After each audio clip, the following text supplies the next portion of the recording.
Ladies and gentlemen, welcome in to a very professional basketball by association. It's free agency time, and it's time for us to discuss what any of this means, basketball-wise. Also, I still hate Kyrie Irving. Let's get into the program. My name is Arky Shea. That is Joel C. Cortez. Joel, welcome into the podcast. This is your first time on the show? First time, long time listener. First time in the off season, I'll tell you that. It seems to be that you're hinting we've moved over to NPR now. I like the intro. Very, very subdued. Very This is a professional. news podcast. Okay, this is strictly news and dissecting the news. News and information only. Let's name the episode real quick. 151 episodes in the books for Basketball by Association. And yes, we're going to talk a little bit of the NBA draft maybe, but mostly on free agent. We've been gone for about 10 days, needed a much needed break.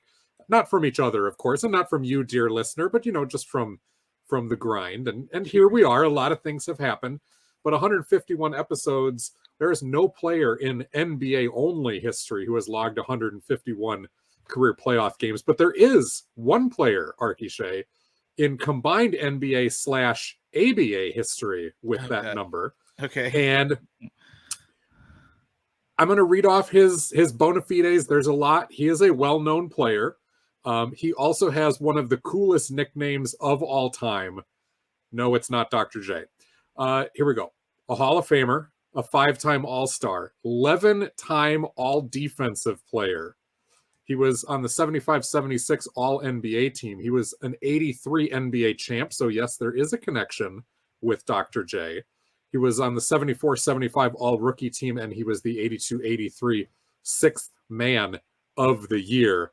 And if that's not enough, I can throw in the nickname, too, and I won't charge you anything extra for it. Okay. Well, hold on. Read the last three things. There's one that stood out to me. I'm trying to remember what it was. 83 NBA champ. So he did play with Dr. J on the 83 Sixers that won. 74-75 All-Rookie team and 82-83 sixth man of the year. So he was coming off the bench during that Philly title. Philly, 83 sixth man. What's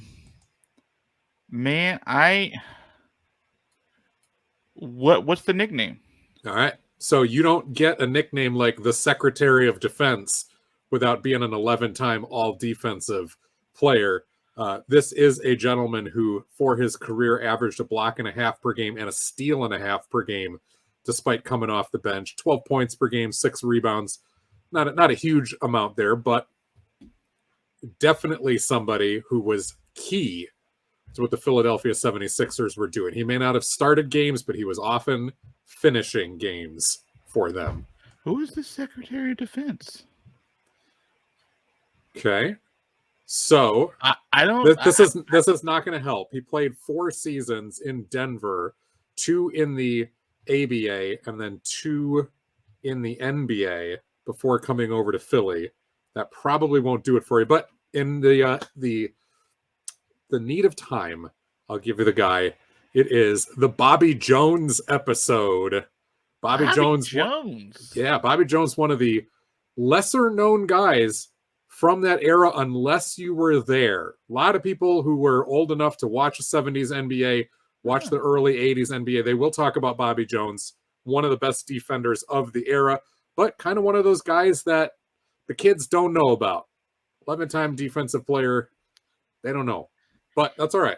Yeah, I mean, I know the name. I just didn't know all the accolades sort of with it. But 11-time All-Defensive NBA? Yeah, 5-time All-Star. Wow. And 6th man of the year once.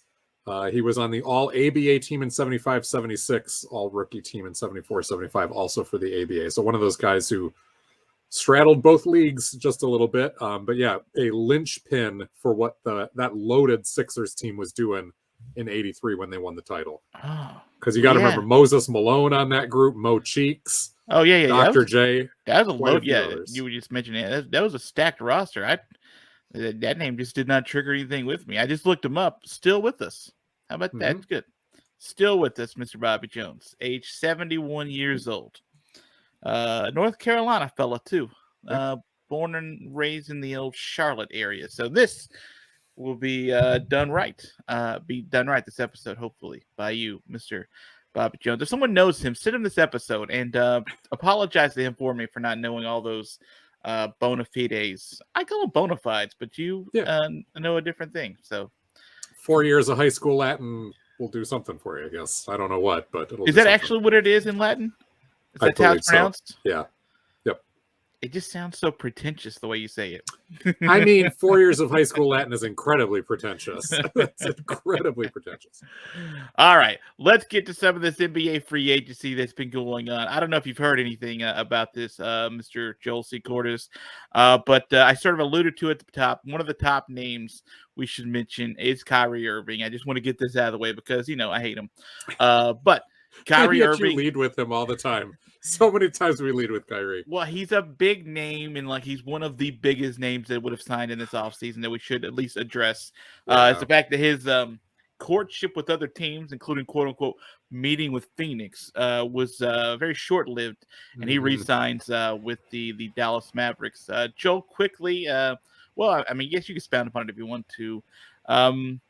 Was there a chance that this was always going to be the end result for Kyrie Irving? It was going back to Dallas. Did you think that this was shocking when you saw that he re-signed with the Mavericks?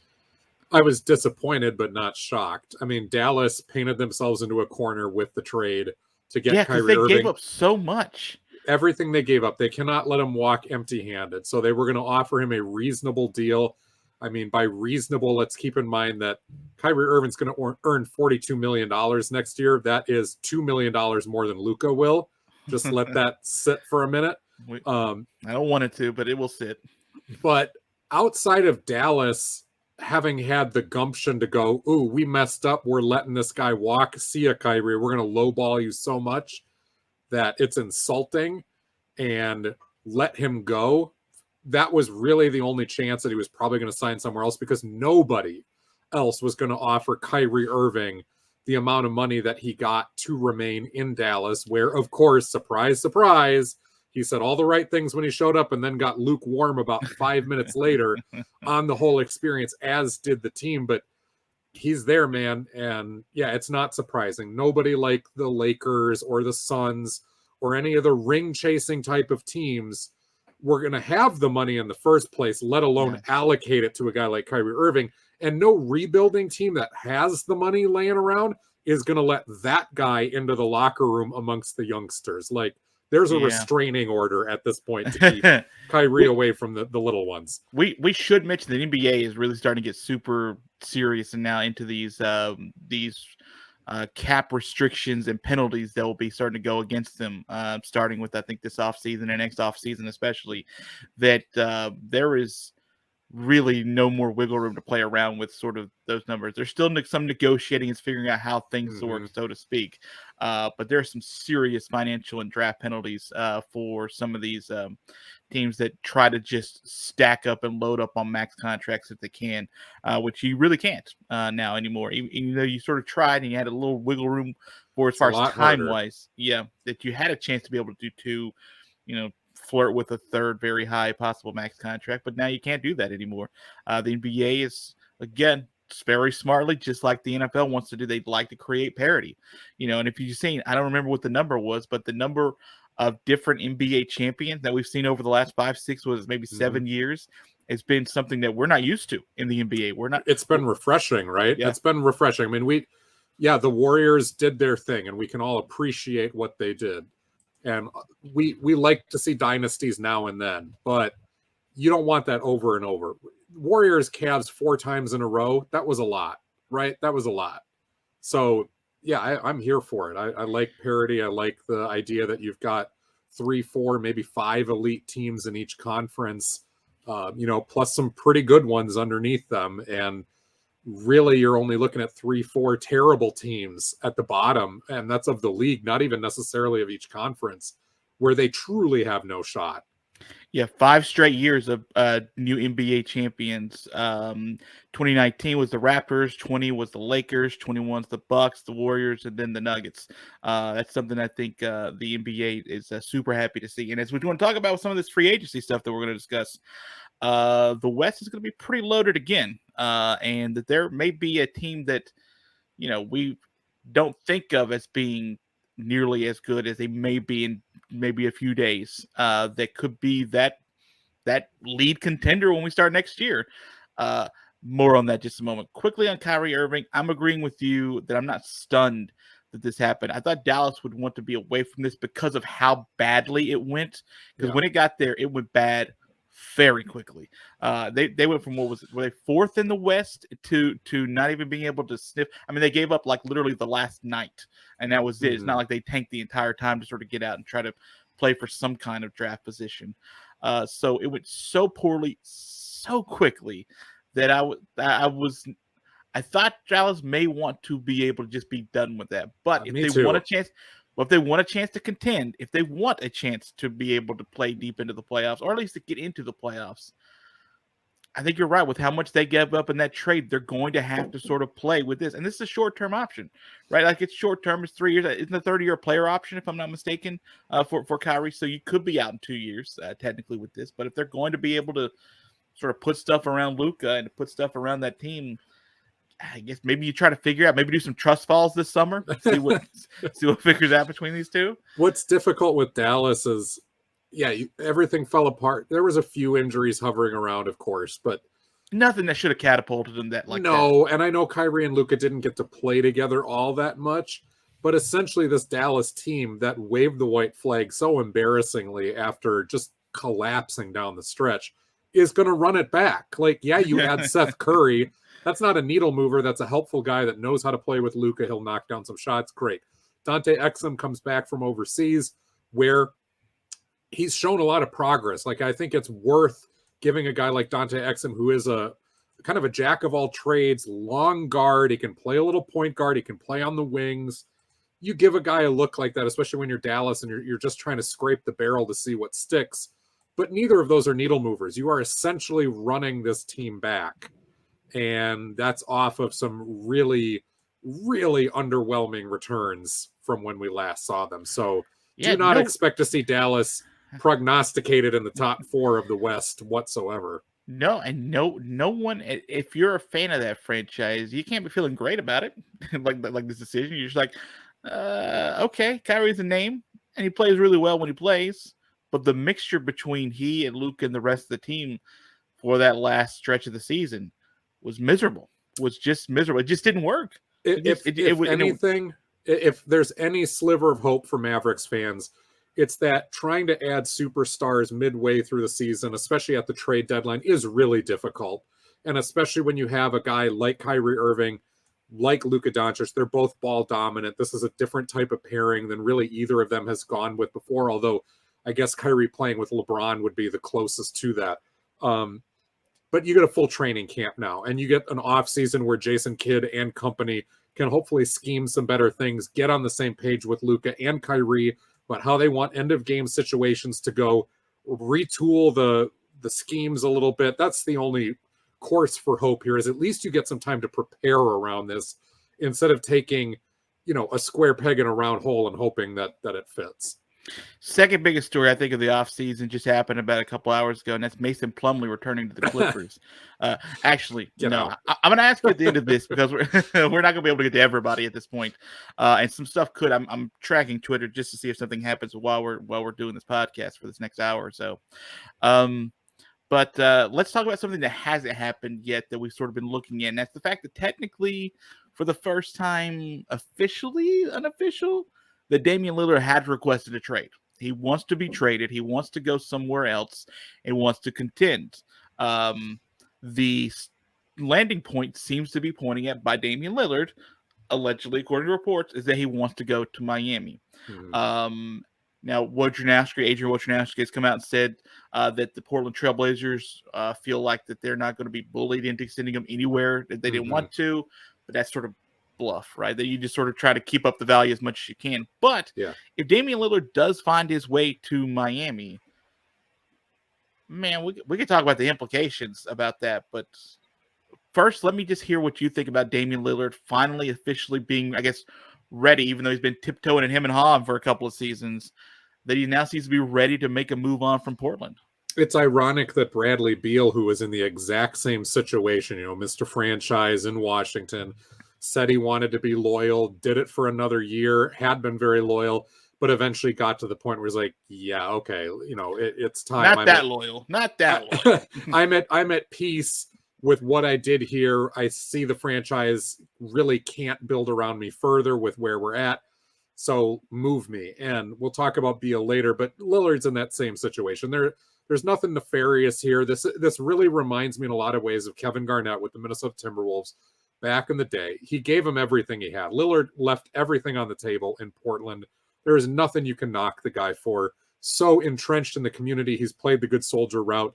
So if you're Portland and he has the preference of Miami, I think you are going to have those conversations. In fact, you may even be the one to initiate the call to the Heat and say, what can we do? But that's your due diligence. The rest of it, as you said, talking to everybody, this is about a rebuild. And at the end of the day, you're doing Lillard a solid by moving him presumably to a winning team either way. So it may not be Miami, and you and I have mentioned this before. I'm just going to throw this in here again. It's my wishful thinking. I'm putting it out into the universe. If you're the Minnesota Timberwolves, for example, you better be calling up Portland. I know they're a division rival, but offering Karl Anthony Towns and whatever else you can to get Damian Lillard into a Wolves uniform, for example. And I would say the same thing about probably 10 other teams in the NBA, Miami included. Lillard is a winner. He is. And he is one of those guys that I'm not going to worry about when he shows up to a different team about the chemistry necessarily being off or him not fitting in or him trying to be lead dog because that's what he was in Portland and upsetting an apple cart. I think Damian Lillard has a really good head on his shoulders about how the NBA works. I think he's been hard up for a couple of years trying to get a superstar to compare with him. That has been a tough sell out in Portland, even though they've gotten some good players. So I do think you're going to get a highly motivated Damian Lillard, whatever team he lands on, and a guy that, unlike maybe a James Harden or a Kyrie Irving, where they're like, hey, you need to cater to me because I'm this guy. I think Damian Lillard is going to show up into those, whatever that situation is, and be like, hey, what can I do to help? Tell me where you need me and I will do it. And I that's the guy you want. That's the guy you want. It seems like if you're Pat Riley and Eric Spoelstra, like that is literally the best guy to bring into that culture, to bring into that Heat culture. And it's really, if you ask me, if there's any franchise in the NBA that has a quote culture that's to speak of, I think the only one I literally think of right now is Miami. You can think of that with probably San Antonio too. Back in the day, it's been gone for a little bit. That's true. That is true. State's the other one that kind of has a unique culture. Some of that has waned a little bit. And if Pat Riley wants to, Pat Riley will get who he wants, right? Pat Riley's gone out and gotten Shaq. Pat Riley paired him up with Dwayne Wade. Pat Riley's gone out and gotten he got out LeBron and Bosh, bring them to Miami. He got Jimmy Buckets. Got Jimmy Butler, brought him in, and you see they've been to the finals a couple of times. So this is a guy and Pat Riley that if he likes the guy, I think they can build something around a guy or bring someone in to be useful to that team. Then he's going to want to. And the great thing is, like, if you pair up, because let's just say I think the three notables that would be in there, you're going to have Jimmy. You're not giving up Jimmy, obviously. No. But this is going to be cohort. You have Damian Lillard. Yep. And I think it's Bam Adebayo. Those are I don't think you can give up Bam. I don't think you can give him up. Now, recently I've read that Tyler Herro has removed all of his stuff about the Heat or something on his social media. So, but Tyler Herro is the guy that you could push. Like if you're trying to make money work, if you're trying to make this work, Tyler Herro, you don't want to, right? But it's not enough though. No, I'm not saying just Tyler Herro. I'm just saying he's a piece you can move with this. Victor Oladipo's a guy that if you need to. He's gone though. Oladipo got moved. Yeah, Oladipo got moved to OKC. Oh, you're right. You're right. Yeah. Yep. So because I think this was part of making room financially for. That's right. I remember. That's why they let Matt Spruce walk to the Cavs too. Yeah, that's right. So, I mean, Miami's been certainly blowing some smoke here to let us know that something big is coming, that they're trying to get in the game, and we knew they would. As soon as they lost in the finals, we knew they would. We talked about it. We're like, hey, this team's not just going to walk away. What's Jimmy Butler, 33, 32, 33? Mm-hmm. Yeah, like you're going to bring in a Damian Lillard who's a stud too, who's obviously a little bit older, but nowhere near past his prime or anything like that, and they're going to make a run for him. Yeah, they're always a player in the offseason to try to get big names. But like you said, Pat Riley seems to always get the guy he wants. But there's a lot of times that goes unsaid where Miami did not get the guy they wanted, and it's because they had already fired all of their guns with their draft capital and what have you in order to get somebody else. And this is really going to be tough for Miami, especially because Portland doesn't sound super motivated to just give away Lillard for 70 cents on the dollar. And that's what any trade that includes Tyler Hero and pieces is going to be, unless you can somehow weasel a third or a fourth team in to really grease the wheels here for Portland. Miami has they've expended their draft capital over the last couple of years to bring in guys like Kyle Lowry, for example. There's not a lot. Max Strus would have been a helpful player to include in a deal, but they had to move him because he was due for a big contract. There just is not a lot besides Tyler Hero. Duncan Robinson's not going to move the needle. Gabe Vincent here's is what gone. I have as far as the Heat's draft capital coming up. So next year they have 1 first-round pick and 1 second-round pick, 31 through 50 only. The following year is 1 first round, no second round. In 2026 is 1 first round, no second round. So those first rounds, if this team's going to be any good, aren't going to be the most attractive of picks over the next few seasons. Exactly. So you're going to have to bring in a third team. This is going to be really tough. I do believe that there's probably 5 or 6 other teams that are going to be very, very interested that can offer a better deal than what the Miami Heat can. That doesn't mean it's going to scare Miami off. Some of these other teams that have maybe a much better package to offer are going to be teams like Minnesota, where they're a little bit middling. And is that really where Damian Lillard wants to wind up? Probably not, but you can make the case that it still would be a major step up from Portland to land in some of these places. So we shall see. Miami is going to be involved for sure. And, if I'm Denver, I'm kicking the tires on this a little bit. Really? Yeah, I'm kicking the tires on it. I'm not saying you have to say Pat. I'm just saying, like, I don't know. I love too much what the chemistry of that team is to want to. And not that Damian Lillard's a bad teammate or bad locker room guy. He's a good one. I'm kicking the tires. I'm kicking the tires. If I'm Milwaukee, I am making some phone calls about trying to get Damian Lillard there, even if it means that I have to lose Drew Holiday, which I would not want to do. But I'm definitely, I think Philadelphia is going to be involved in these conversations. But there's no way in hell that Portland wants James Harden back in return. So again, this is a 3-team type of deal, and maybe that is the type of trade that somehow gets Lillard actually to Miami, and some other star winds up in Philadelphia in exchange for James Harden. Toronto probably is out of this. They've got a lot of interesting capital to offer. That's probably not the type of place that Lillard would be super happy to go, just because it seems very similar to what he's leaving in Portland. It's the same thing, essentially, yeah. Maybe a little bit more talent in the starting lineup, but certainly the same type of bench problem. So yeah, but I don't think Lillard's interested in going somewhere where it's just maybe a half a step above. I think he wants somewhere where, like, he comes in, he thinks they can make that team go to the absolute next level. And Miami's clearly, a team that's right there. I mean, we forget it was like an hour and a half ago that, like, they were the number 1 seed. Right. Here's a dark horse team that isn't the LA Clippers, because they're going to get mentioned. Certainly, I don't know if the Clippers have the capital to be able to land. Well, not after signing Mason Plumlee. That's a $4 or $5 million deal I saw. My dark horse here is a team that has a ton of draft capital, as well as some interesting young pieces. And even though Damian Lillard on the surface probably would not be super thrilled to get traded there, in the end, it may not be a bad gig for him. And that's because the general manager of this team has more than proven himself to swing for the fences. That's Danny Ainge in Utah.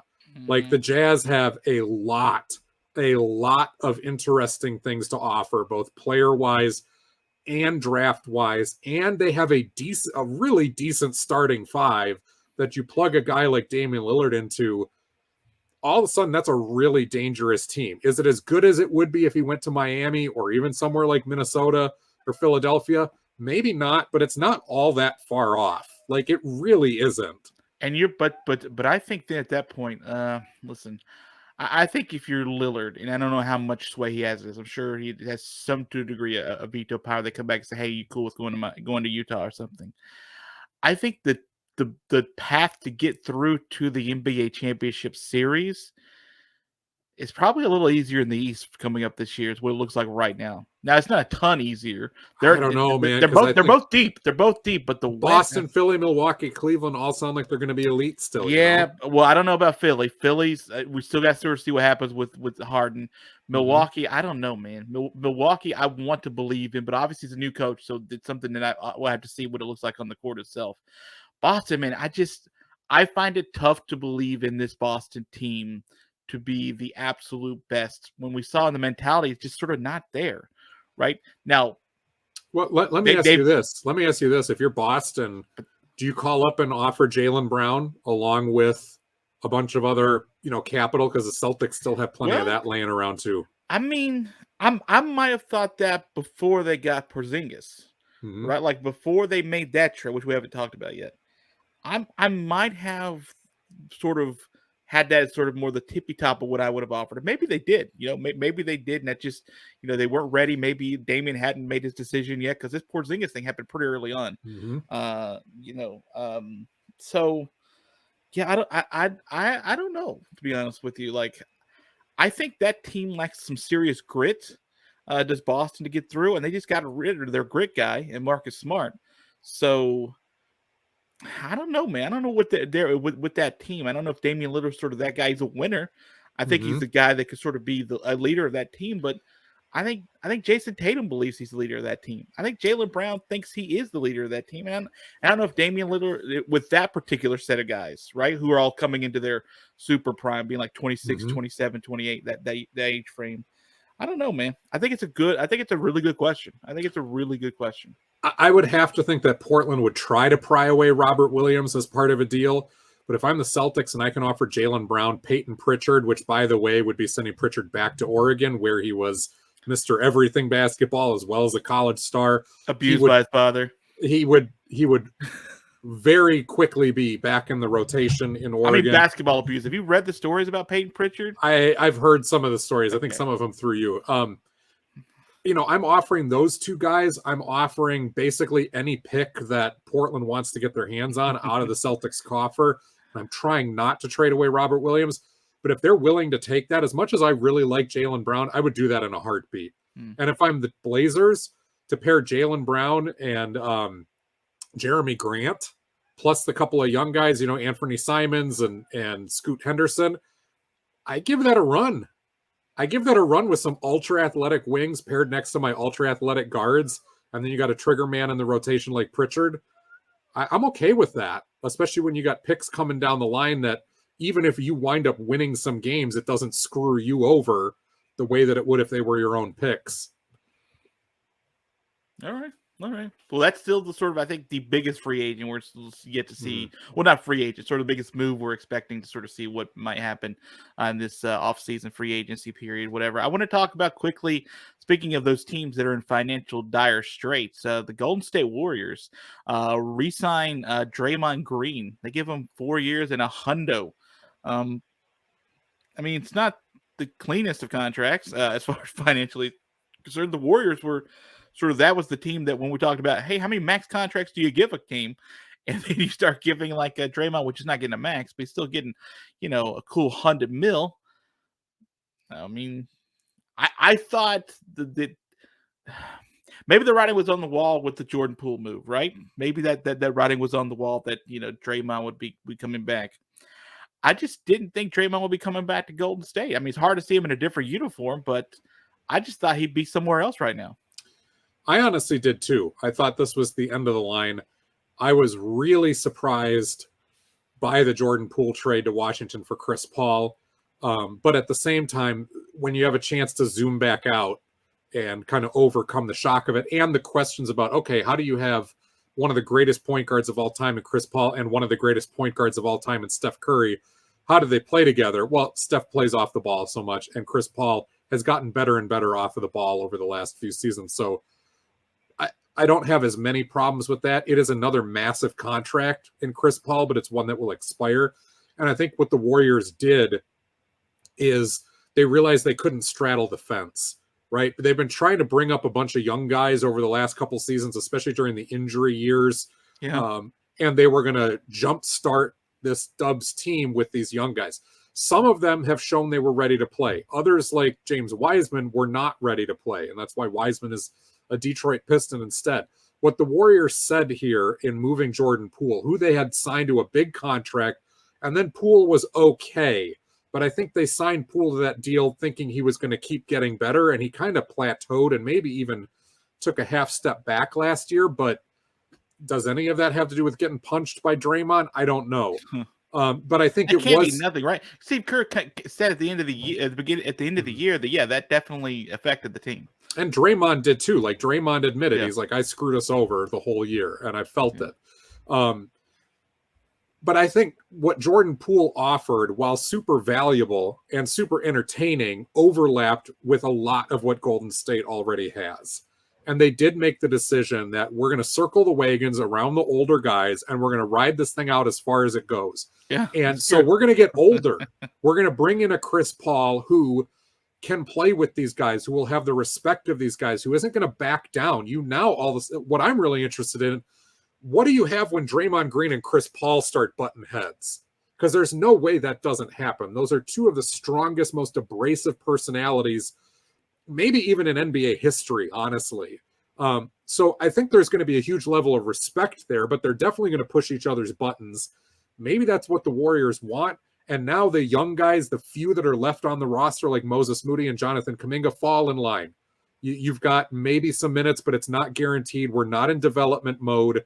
Even bringing in a veteran like Corey Joseph from the Pistons. Joseph is a defensive first guard to go along with Gary Payton, who does the same thing off their bench.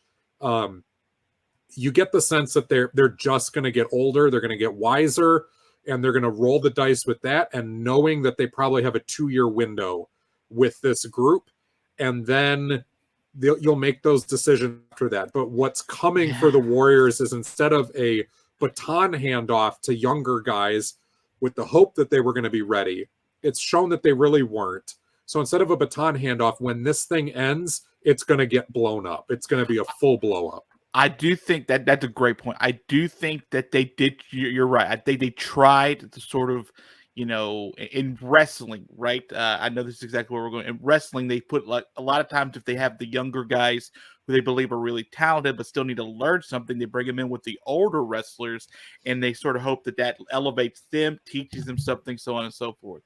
That did not happen, as probably like Golden State would want. Mm-hmm. And so I was with you. I thought, but I think it's an interesting position that they're taking, which is, we're all in right now with the team that we know that's been successful. Mm-hmm. We have a bunch of championships with this roster. They may have 1 trillion miles on all their legs at this point. They may be breaking down, and except for Andrew Wiggins, right? I mean, he's the wild card. Except for Andrew Wiggins, right?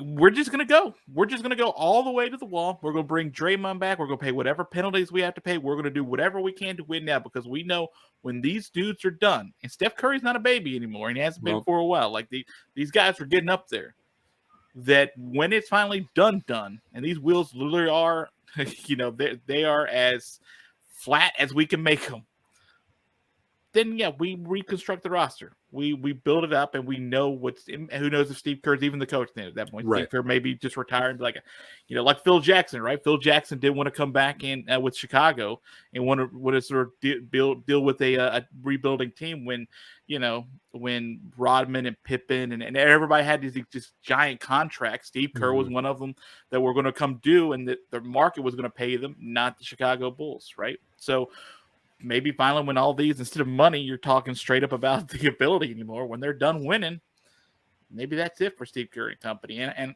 I'll be honest with you, I don't love it for the long-term health, but like these these dudes have earned it. They've won a ton of championships. And if this is the way you want to do it, let's just win as much as you can. With the collapses, great. Try to rebuild. Maybe that takes you another 20, 25 years to get back to anywhere near this kind of thing. But that franchise had never had it before. So that's this kind of success. Like this, it definitely sustained, but never got to these kind of. I mean, they got a brand new arena out of it. Like, it's one of the nicest in the entire NBA. Like, I respect the move. I respect the move. It takes guts to be able to make that call. A real guts to just. This is the first time in Chris Paul's career that he will go to a place where if and when he gets hurt in the playoffs, almost always in the semifinals, it will not necessarily screw that team over. Yeah. If they lose, it will not be just because he was out. Golden State has plenty of insulation at the point guard spot with Steph Curry, with Corey Joseph. They can run a little bit with Gary Payton. They'll probably bring in another guy just to sit the bench, coming out of camp. They've got depth at that spot. And Chris Paul is going to be a guy that you can run with the starters. You can run with the second unit. You're not going to need to overtax him. They are legitimately 10 deep still, are the Warriors. They've got a few guys with fresh legs in Moses Moody, Jonathan Kuminga, and Andrew Wiggins, Gary Payton, who actually is over 30 years old. People always forget that. But still like young guys. I mean, all right. But he's an energy guy too. Yeah. You may try to bring in another camp body or two, somebody who will come out of the woodwork and will be a springy spark plug type of player. The Warriors almost always seem to find somebody, like Juan Toscano Anderson a couple years ago. They'll find another guy or two like that who will be at the end of the bench. So I'm not worried about the depth, and I'm not worried about Paul's fit overall. I'm also not worried about running it back with the old guys. Like you said, I don't love it, but I 100% understand it. And I do think in the end, you got to push your chips in. You can't sit there and ride the fence, and that's what they've been trying to do the last couple of years. So they're pushing the chips in. It's a 2 or 3 year window. Let's go and let's see if we get one more ring if you're Golden State. At this point in everyone's age, you can't just hem and haw at this. Like, you have to say, listen, we're all in with these guys, and we're going to go straight to the wall as far as this bus will take us. And if it's not going to take us past the second round ever again, that so be it. But we just this roster. It won't be for lack of trying. Right. People are expecting us to win. Like, we are in that position now. We have stars who are making lots of money to be able to make this team really, really good, that have been together and have been basically a sort of a homegrown group of guys for a long, long time. So let's take this as far as it's going to take us. And to be honest with you, I don't think they're in the top 3 or 4 favorites next year to come out of the West. But they could surprise me. They could surprise. I'll put them there. I'll put them top 3. Yeah, I'll put them top 3. I just don't. I don't like how old they are. Now maybe some of that last year wasn't just the age. So maybe some of that weirdness with Jordan Poole in the locker room with Draymond Green. Maybe they extracted that weirdness, and maybe they're able to coexist and go a little further. I think next year Sacramento's a team on the come that's going to be able to get there to them. I think the Lakers are going to be pretty darn good next year. Denver's obviously going to be really, really good next year. I mean, it's a tough. It's both these divisions. We don't normally see them to see this both division or both conferences, yeah, right, being this tough to be able to get out. And obviously Phoenix, pencil them in the top 3. Phoenix, who I mean. Do we just want to go into Phoenix and the move they made? We can either want to talk about the Suns or the Lakers. I mean, one of those two. Okay, it's going to be the Suns or the Lakers. Okay. Joel, did Phoenix do anything interesting? I can't seem to find any notes on the Phoenix Suns. Are they still owned by that one guy who's a maniac? Let me see real quick. Okay, Joel, let me just ask you this. Flat out. What Phoenix has done at this point, which is essentially get rid of... It's mean to say it at this point, but Chris Paul is an albatross for this team the last couple of seasons. It's just who he is at this point of his career. I think I'm going to ask. I'll say it for me. I'll ask you first. I think Phoenix may be 1 or 1A, the favorite to the West coming in this year, just because of getting rid of Chris Paul. No matter who it was to be able to replace. Mm-hmm. But the guy they got to replace, I mean, not directly replace him, but like sort of put on that roster. Tell me, worst in the world, best in the world. Where do you put Phoenix at this point? I love Phoenix's wing rotation.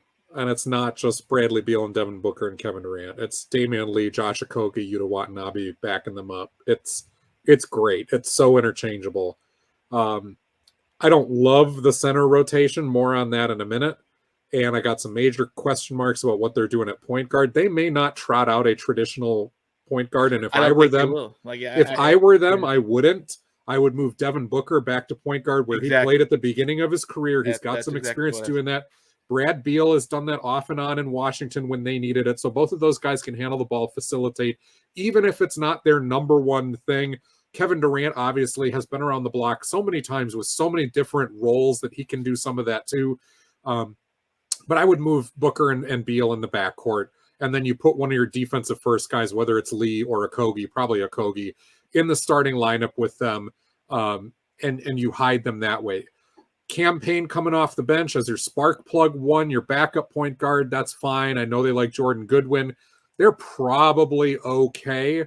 But if Booker gets hurt or suddenly you're having to start Campaign or Goodwin, things could get a little weird.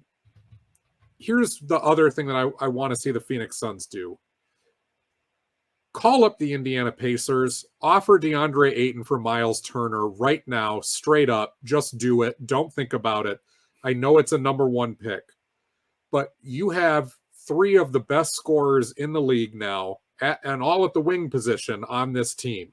They're going to be taking the shots. What you need out of your center position is a guy who can stretch the floor a little bit, block some shots, and otherwise not have plays run specifically for him because he just needs to do some dirty work.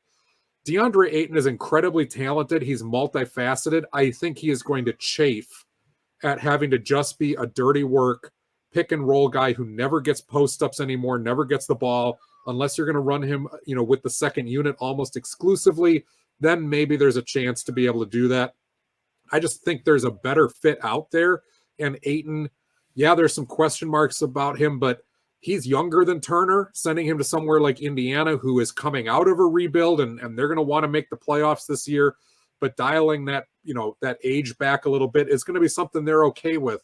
And even though Ayton is arguably the more talented player, I think somebody like Miles Turner, if it's not him, then somebody like that is going to fit a lot better in Phoenix. And I would try to make that trade early here so you have time to figure this out in a full training camp, for example. But yeah, Phoenix, on paper, they're the 1A.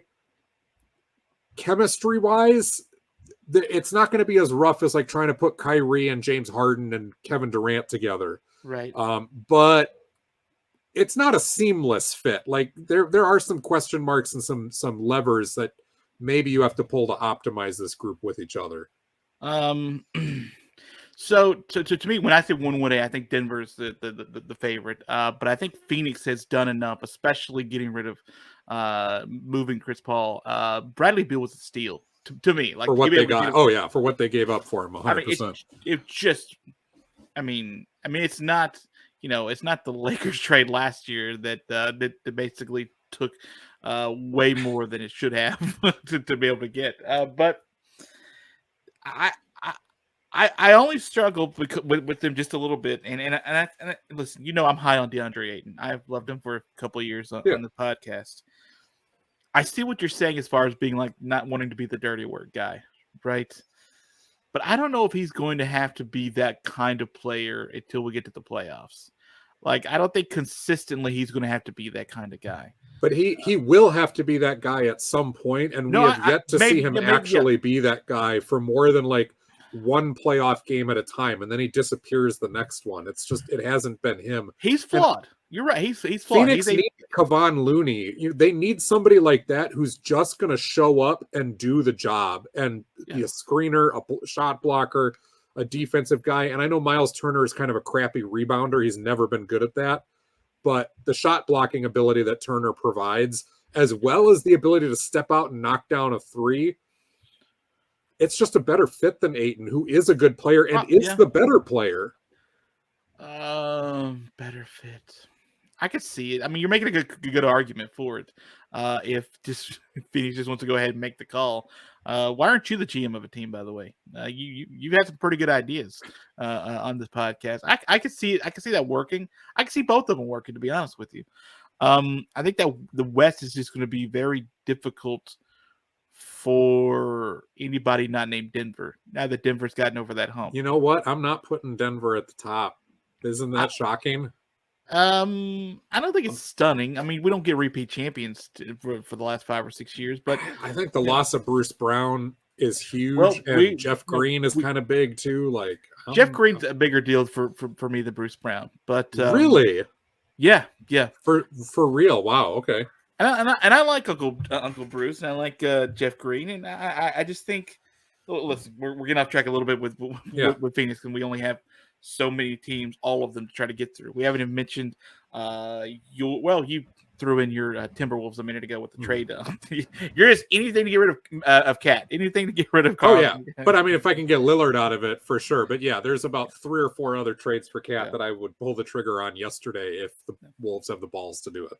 So, but I think it's Denver, Phoenix right now, 1 and 1A, and we're still, I say we're at the infancy of the free agent period and the trade period, but I mean we kind of are, right? We're just sort of seeing some tampering going on, and then some initial deals, but there's a lot of stuff happening already. I'm putting Denver 4th right now. Denver 4th. That's a podcast for a different day. I like what you're saying. While we still have some time, let's get to. There's 3 things I did definitely want to get to on this podcast, and then if time allows, we can get to other things. Los Angeles Lakers offseason has been not quiet so far. Cam Reddish has agreed to a 2-year deal. Austin Reeves, yes, that Austin Reeves, the best Austin Reeves on the roster, actually was very competent for them last year in the playoffs. 4-year deal. How about Jackson Hayes' 2-year deal? Huh? Love it. How about Rudy Hachimura gets a 3-year deal with the Lakers? But let me tell you, Taurean Prince is a 1-year deal for the Lakers. D'Angelo Russell's coming back for 2 years. And Gabe Vincent. I was about to say, maybe the guy that's going to do the most to be able to change Los Angeles' fortune going for next postseason. Gabe Vincent is in the house, fresh out of the South Beach waters. Joel, the Los Angeles Lakers offseason thus far, and the Gabe Vincent specifically so far. Let me get the little Joel C. Cortez's thoughts. Longtime listeners of the podcast know that it pains me to say nice things about the Knicks and the Lakers for historical reasons. But you also know that over the last 4 or 5 months, it's been very hard for me not to just be gushing about the Lakers. And even at the beginning of last season, where they started off horrifically from 3-point land, I was one of the few people going, I know they're like all-time bad right now from downtown, but the way they're flying around and defending, I think they're going to be all right. And they wound up being more than all right last year. But my goodness, Rob Pelinka is on a heater right now. He is on it. LeBron James said, I think maybe it was after the Gabe Vincent, or maybe it wasn't with Rue. I think it was after the Gabe Vincent thing. Said on Twitter, like, if you guys didn't think he was him, you guys sorely mistaken. You're right. Rob Pelinka is just killing it. There are only like 2 teams in the league right now during free agency that I've looked at and gone, I know exactly what you're doing, and every single guy fits. In a lot of these other cases, it's been, all right, I mean, I guess that can work. Oh, you just tried to get the best player available. You'll figure it out later. And sometimes there's the head scratchers where we're like, why in the world would you do that? With the Lakers, every single guy fits exactly what they need and exactly what they want to do. You've brought in some veterans in Taurean Prince, he doesn't make mistakes. I mean, I've seen him the last 2 years in Minnesota. He was a godsend for that team. He can knock down a corner 3. He can defend at an above average level. He moves the ball. He gets big rebounds. He pokes away steals. It's great. Gabe Vincent, I made the comparison during the finals that he was really giving me Derek Fisher vibes. And I know Vincent struggled a little bit, as the wheels kind of came off. But Vincent's ability to play off the ball, like, yes, he can get you into a set, but much like Derek Fisher did for Kobe Bryant, it was playing off the ball, making the right pass, being a good spacer, being a decent defender. Gabe Vincent does that to a T, and that's going to be enormously helpful for LeBron James and Anthony Davis, but even for Austin Reeves. It's a great changeup to have with D'Angelo Russell. In fact, I think Vincent will wind up being the starter and Russell comes off the bench, and now you get to let D'Angelo Russell move into the gunner role where he is more than overqualified for that. Plus, he runs a fantastic pick and roll. You got a couple of high flyers now in Cam Reddish, who, yes, he's been a disappointment throughout his career. He's not going to play a ton, but to finish lob plays and knock down a three, he can do that. Hachimura was fantastic, really resurrected his career last year. And Jackson Hayes, my goodness, this is such a great pickup for them. Whereas in the past, you've been trotting out like Thomas Bryant, who was broken down, Wenyen Gabriel, who's just overmatched as a rotation player at the NBA level. Jackson Hayes is very raw still. You don't run plays for this guy, but he does block shots. He does play above the rim. He just gives you energy, and he runs the floor, and you're not going to be incredibly worried about handing him 20 minutes a game. In fact, because he could probably handle a little bit more than that. I really see a big-time parallel between Jackson Hayes and what Nick Claxton did in Brooklyn. They're essentially the same player, and I think Jackson Hayes is like 1 year behind, 2 years behind where Claxton was. So this is a guy who may have a breakout year. And the Lakers suddenly have young legs. They've got glue guys. They've got veterans. The Austin Reeves signing was fantastic. I know there's some Lakers fans who are like, yeah, is he really max money? He was max rookie money on a guy that was drafted low. That's not that expensive. To lock up Austin Reeves, who the plus-minus numbers do not lie, and the fact that LeBron and Anthony Davis love playing with the kid, that's enough. Like, he defends, he passes, he knocks down shots, but he has no problem taking it into the lane and being a tough player either. Like, this is why I'm saying, like, I can't put Denver in the top four. Or in the top three. I look at Phoenix and go, too talented on paper. Golden State, yeah, they're old, but I see exactly what they're doing. And given health, until we find out they're not healthy, they're just too good. Sacramento's going to be in the mix for sure. Denver's going to be in the mix for sure. But I look at this Lakers team and I go, this went from a play-in team that scared the crap out of everybody to a top three team. And they really didn't have to bring in a new star. They just finally fixed some of the depth problems and fit problems that have plagued them over the last couple seasons. I don't want to root for the Lakers, but this is a really, really solid, complete roster. I won't make you root for the Lakers. You could choose somebody else when it's time to predict who you want number one. You have number two if that's what you want coming out of the West when it's time to sort of do that episode. I agree with you with the Lakers. I think this has been a really active offseason that has worked for what seems to make sense for that team. And I love your Austin Reeves quote about or your thought about the LeBron and company. Anthony Davis love playing with the guy. If they love him, that means he's good enough for them. He does what they need him to do. He fits in an offense and a defense that they think they could be really good. And that's huge. Fit is just huge, right? It just matters so much to be able to put that kind of money. And you're right, the max money. We just hear max money thrown out. But throw up a couple numbers in a minute for max money's sake. We're not talking Jaylen Brown max money, right? Like we're not. No, or Kyrie Irving max money or anything like that. This is something that's so much more affordable at this point for the Lakers, and it's not a big risk. It's not a big risk, and I think for the Lakers, who were just in roster hell a couple of seasons ago, to be able to be this right now, that is it's mind blowing the effectiveness. He's the front runner for GM of the year. He's the front runner for GM of the year after this, because I didn't even mention like Jared Vanderbilt, who was so helpful for them until late in the playoffs. Like, you got hustle guys, you got guys above the rim, you've got shooters, you've got defenders ad nauseum. And by the way, you still have LeBron James and you still have Anthony Davis. Yeah. Yes, they have to stay healthy, but they have a much better chance of staying healthy when they're not having to overexert themselves. And you got plenty of other guys on this roster who can put the ball in the basket now. Like, it may extend LeBron's career by another 2 seasons if everybody stays healthy with this. It's a really good team. I don't think they're in the top 2 personally for me, but it's a really good team. It's a really good on paper team that makes sense to be able to be not a 7 seed, coming into the playoffs. I mean, the Warriors were a 6 seed last year, right? They were a 6 seed last year going into the playoffs. I think there's so much I like about this roster just to be so much better. And I think for me, the bigger thing is from the absolute dichotomy of what they were 2 off seasons ago Yeah. to what they are right now. Yeah. It's night and day. It's complete And night and day. Pelinka didn't have a farm left to sell. They had already moved so many They of got their rid of picks. it. They had everything, and they had no money. They get rid of basically all the picks that they had. They had nobody that they could trade really, and the one guy they had money wise, they couldn't trade it for anybody. And that guy, he just signed for like $4.5 million a year to stay with the Clippers. A guy who the Lakers were having to pay like $1,000 million. That's right, that's the number. $1,000 million just to be on the roster. Like, fair enough. Okay. The two other things I want to bring up quickly. Actually, let's bring up Russell Westbrook just real quick. 2 years, I think it's 4.7 or 4.8 per year. Stay with the Clippers.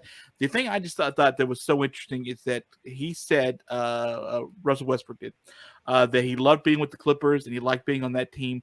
But more importantly, Paul George and Kawhi Leonard have both said that they really like him. They really like him, and he settled into something on that team that was much better than probably they were expecting when they got him on that roster last season.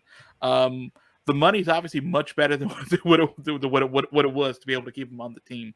But I do think that he's at this point in his career, maybe this is a great fit. Maybe this actually worked, because if you look at the numbers from when he got on that team, yeah, it did kind of work. It did kind of work. Now, there wasn't the full team, so that's still sort of TBD. But this is probably a good spot for Russell. When you have 3-point shooting at nearly every other position, it makes a world of difference. And Russ, we said, did not have that with the Lakers. Until they revamped the roster, they were 3-point deficient. And some of the other teams that he played on, the Wizards and so forth, where he did put up big numbers, they just didn't have the shooting. The Clippers were already one of the top 3-point shooting teams in the league. It really helps for Russ. But the other big thing is he's been humbled a little bit. He's not a stupid guy. He's an arrogant guy, but he's not stupid by any means.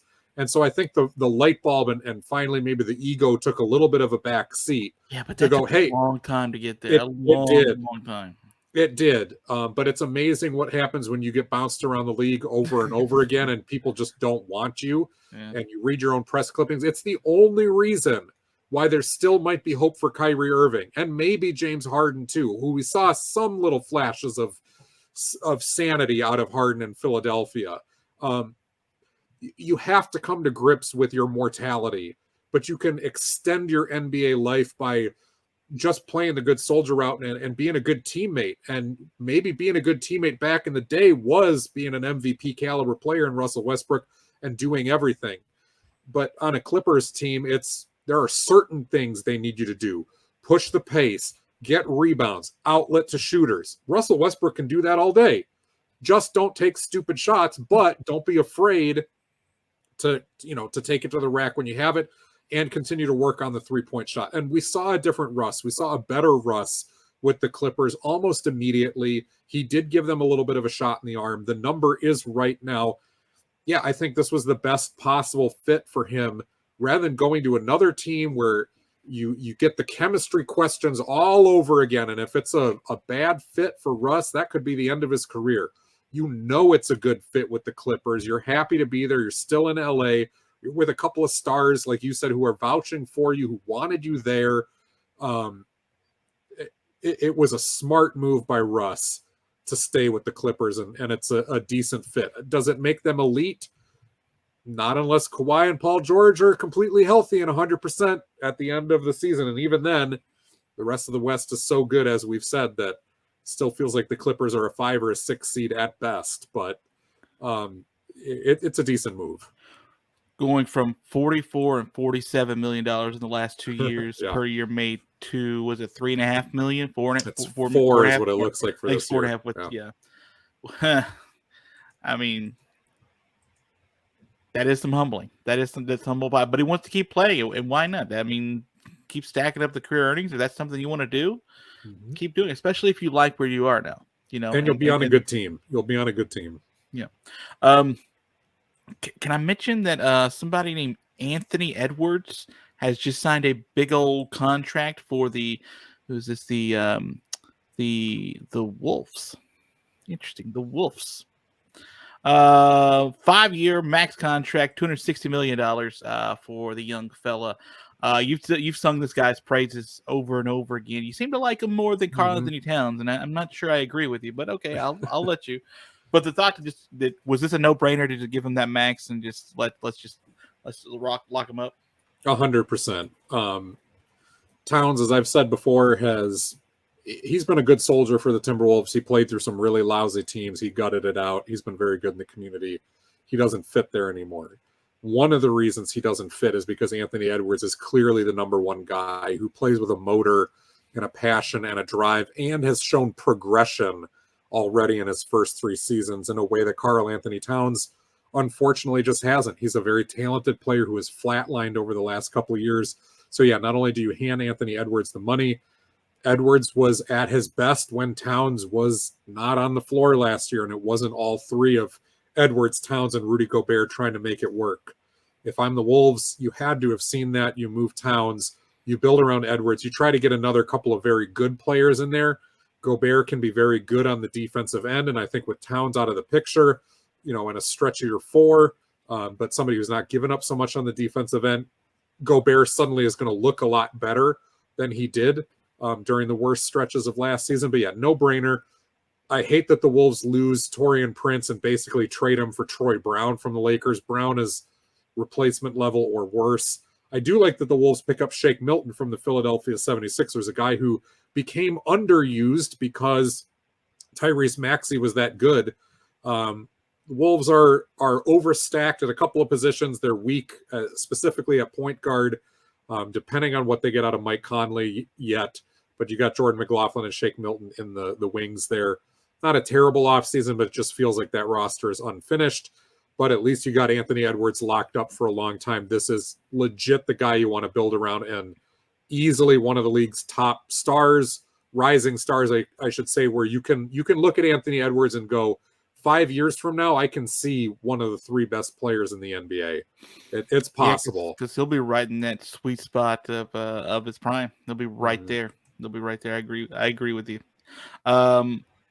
LaMelo Ball, max contract too. He's going to stay in Charlotte. I don't know if you saw what his comments a couple days before the max contract said. He really likes Charlotte, and he would love to spend his whole career there in Charlotte. Well, he signed up for the next 5 years to be able to do that. Another max contract up to $260 million. I know that franchise has obviously had some struggles to get anywhere near. Michael Jordan selling the team, something we haven't had a chance, or his stake in the team, something we haven't had a chance to sort of get a lot into. There's been a lot that's happened in 10 days, believe it or not. It's like we go away for 10 days and the NBA can't be polite enough to just pause for us. Yeah, like we haven't even gotten to one New York Knicks signing, and they've had, I think, a pretty good offseason so far. Well, sounds like we should do a show next week, maybe. It does sound like it. The Knicks only sign Villanova players. That's it. That's the rule. I'm okay with that, by the way. I think that's kind of cool. But yeah, so obviously Charlotte has some of their issues, but having a guy like LaMelo to be so good, so talented, and to fall in love and embrace that city, which he clearly has from everything he's ever said about that town. To talk to me about LaMelo, but more importantly, how you think sort of this immediate future starts to look for he and the Hornets going forward. Charlotte's in a wasteland, and they got screwed over by the lottery odds because they had as good of odds as just about anybody to land Wembanyama, and to put him and LaMelo Ball together would have been, I mean, yikes, really, really scary. They don't get that. Instead, you get Brandon Miller, who is that going to be yet another Hornets number 2 pick that flames out? We've seen plenty of those over the years. It's just a hodgepodge roster with some young guys that show some promise, but are they truly stars? Obviously, LaMelo Ball was hurt a lot last year. That didn't help things. Gordon Hayward was hurt because he's always hurt. And then you didn't have Miles Bridges. That was such a big kick in the teeth for them, due to his legal issues. Bridges has been given a restricted free agent offer. He presumably will be back with Charlotte next year. Is he going to be the same player? NBA history is littered with examples of this where guys have to sit for a year or more, either out of injury issues or legal issues or something that was not planned, and they come back and they're just not the same. That's going to be a major concern for Charlotte. So there's not much I can say about him besides, you had to give LaMelo that money. You had to pay somebody. he's earned it. He looks like a really good player. He has some trade capital if you eventually have to cut bait. We'll see if LaMelo still wants to be in Charlotte 8 years from now when he's been there for 10 years and is starting to feel like a Damian Lillard or a Bradley Beal. And it's like, man, Do you I've given think you they guys a can build decade. around him? Do you think like LaMelo is a guy you can build a playoff, consistent playoff participant around? I think LaMelo is really analogous to what Jason Kidd used to be back in the day, where theoretically you could, and some teams did get it done when he had a lot of weapons, with the New Jersey Nets. He was able to lead them to 2 NBA finals. He had a lot of other disappointing stops, whether it was Phoenix the first time, Dallas the first time, and it wasn't until later in his career. I kind of look at LaMelo that same way, where he can score some points, he's going to get some rebounds, but he's best as a delivery system. And in order to be an elite delivery system, you got to be loaded with other shot makers. And Charlotte's just got some young athletes right now, and they've got a couple of decent players who don't line up with their timeline. And whatever you're going to get out of Miles Bridges, who was an all-star. I mean, he was an all-star caliber player before all the legal issues happened. So I don't know. I think if you're Charlotte, you have to build around LaMelo because you took him that high. He's shown a lot of progress. It's a no-brainer at this point. But as far as like, can I build a championship team around LaMelo? I don't think so. Yeah, that's just to get. I don't know. To me, it's like you could get a young coach on the rise to come there and maybe build whatever you got around, and maybe you can get a few pieces around that when it's time to actually coach and tacticize. That's a good word too. When it's time to get down to the tactics of the game itself, you could be pretty darn good.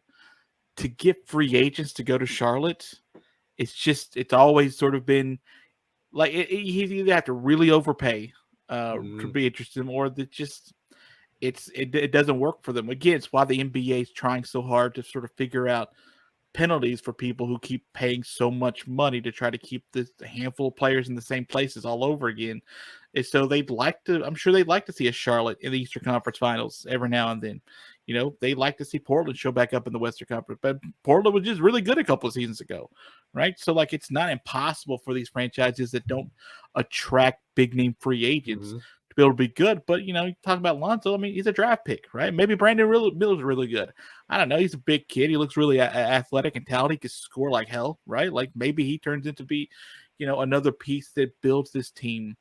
I think a lot of people were down on just about anybody that wasn't Victor Wembanyama coming out of that draft. So, hard not to be this year, and that's a little unfair. Yeah, it's a little. I mean, when you got a 7'5" unicorn out there, like what are you supposed to do? Be like, oh yeah, I also love Scoot and I love Brandon and I love like like everything was around number one, and I sort of get that, but I just feel for a guy like that because his brother just. Like I was reading this the other day that what was it? I think it was January of 2019. Like that Chicago Bulls team, who by the way, the Bulls just applied to the NBA like a disabled committee to sort of give to try to offset the $10 million of what he's owed to sort of help them with the cap and such. Before like the January 19th, the Bulls were the number one team of the East, and then Lonzo gets hurt. And then it's just not been the same. Right. It's been now you move into purgatory. That team completely catapulted to the bottom, and then I don't say the bottom. They got catapulted to the bottom end of the playoffs, and then eventually just not into the playoffs. But before we go, I want to shout out the one other team, and there's a few others that on the next show we should talk about the Houston Rockets. Talk about what's going on with the Grizzlies, Sans job. We should talk about the Bucks and where they are. There's a lot of other teams. We'll get to the Knicks and so on.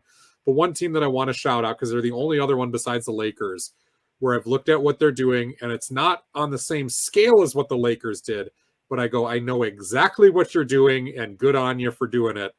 The Cleveland Cavaliers, in adding George Niang and Max Strus for basically next to nothing, and you get two of the top 3-point volume shooters to a team, and then you bring back Karis LeVert, which is fine.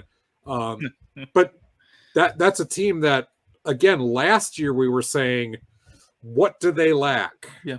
Well, they got into the playoffs and maybe some toughness, right? The Knicks kind of gave it to them, and that front line got eaten up a little bit. But you're going to run it back. You're going to use it as a learning opportunity for Jared Allen, Evan Mobley, Isaac Okoro. You know that Garland and Donovan Mitchell can play really well together. But we always talk about these really young teams that they have to lose first. They Mm-hmm. have to lose first. They have to get their bumps, and then they can be better.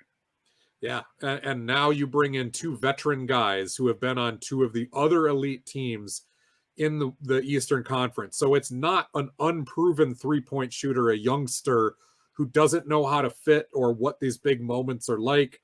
It's two guys who have been around the block now and are volume three-point shooters that you're going to be able to stick in with whatever combination of the starters you want. I just thought that was incredibly savvy on their side, bringing in Ty Jerome as an insurance policy for Ricky Rubio, who has had his health issues but does what they need him to do when he's actually healthy and hopefully is shaking off the rust. This is another one of those rosters where I look at them and go, I think you guys have everything you need. It's going to come down to, can Donovan Mitchell be super consistent, and can that front line grow from the punking that they took at the hands of the Knicks, learn from that, come back, be tougher. Cleveland's going to be right back in that mix again, and hats off to them for not losing the plot, as far as what players they were going to target and bringing in the right guys at the right price. It was huge. Did you know that Ty Jerome double dribbled in the Final Four? It was not called. Yeah. And I only bring it up because the team he did it against was, the team I happen to root for in the Final Four, the Auburn Tigers. He double dribbled and should have turned the ball over in the final 5 seconds in the game, by the way. And it cost Auburn the shot at the national championship game. And listen, I don't hold it against him. I don't. I do a little, actually. A little bit I do hold it against him. He should have just held up his hand and said, "You know what? My bad, guys. That's on me. I double dribbled. Here, take the ball. Take it." But we don't have ethics anymore in sports, Joel. That's the thing. We don't have ethics. But you know what? Luckily for us, Dante DiVincenzo is going to bring us some ethics. That's Josh Hart. That his new nickname, Mr. Ethics. For this guy will be. All right, that's going to do it for this episode. This was jam-packed with tons of stuff. We didn't even dissect James Harden. Just at the very end, I was mentioning Knicks names that were re-signing with the team. Derrick Rose is still in the NBA. He signed up to play some more. I guess, Ja Morant needed somebody, right? You mentioned the Grizzlies. So, Joel, so much happened. There's so much NBA constantly. Again, luckily, we got the Mason Plumlee re-signing in. That's what I wanted to lead with. So Mason Plumlee still in the NBA and still with the Clippers. As long as we're there, everything else is just gravy at this point. Your prioritizing continues to be perfect. Listen, I only cheer for the white guys in the NBA. You know that. Oh, my God. I mean, Josh Hart, Dante DiVincenzo. Who else? Kyrie Irving. I root against him. He's not white. So clearly, you see what's happening here. I'm a horrible racist. All right. Well, apparently this will be the final ever basketball by association after Arky Shea first sent us to NPR at the top of the show, then got us canceled by the bottom of the show. That takes some talent, people. But the Bobby Jones episode is in the love books. Jokic. Just love Jokic. He is my favorite. Episode 151 is done. Dirk if still you want in the league? the Dirk video only, I'm just gonna have to mute you. If you want the video version, YouTube is where you find it. Give us the like, share, subscribe, send angry comments to Arky Shea if you really can't understand tongue in cheek. And then, if you want the audio only version, Spreaker, Spotify, iTunes, wherever you get your podcasts. And Arky, it does sound like we probably should do this again sometime, if only to close the book on NBA free agency. Just to be able to get some more Steve Nash love in. He doesn't get enough respect on a day-to-day podcast level. I agree. I totally agree with that. And thank you for bringing that up.